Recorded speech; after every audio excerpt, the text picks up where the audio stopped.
வணக்கம் ஃப்ரெண்ட்ஸ். இந்த வீடியோவில் என்ன பார்க்க போகிறோம்னாக்கா, நம்ம எல்லாருக்கும் பிடிச்சது கருவாடு.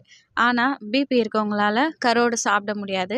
எல்லா டாக்டரும் நம்மக்கிட்ட சொல்கிறது கருவாடு சாப்பிடாதீங்க அப்படின்னு தான் சொல்லுவாங்க. அந்த கருவாடை எப்படி சமைச்சு சாப்பிட்டா பிபியை கண்ட்ரோலில் வச்சுருக்கலாம் அப்படின்றது தான் பார்க்க போகிறோமே. அதுக்கு ஒரு வாணலில் கொஞ்சமாக எண்ணெய் ஊற்றி கடுகளை போட்டு கூடவே சீரகம், சோம்பு ஆட் பண்ணிவிட்டு நல்லா சுட தண்ணியில் கருவாடை ஊற வச்சுருக்கோம்.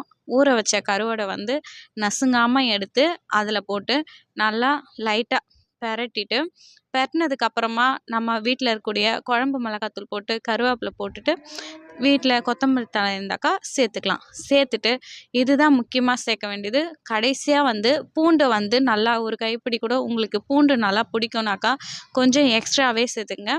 பச்சையாகவே அப்படியே நசுக்கி அது கூட சேர்த்து லைட்டாக கிளறிக்குங்க. இல்லைனாக்கா கருவாடு ஊறினதுனால நல்லா நசுங்கிட்டு போகுது, அப்புறம் முள் தனியாக இருக்கும். அதனால் லைட்டாக கிளறி விட்டு இறக்கி அந்த பூண்டோடு சேர்த்து சாப்பிட்டாக்கா நம்மளுக்கு பிபி ஓரளவு கண்ட்ரோல்லே இருக்கும்.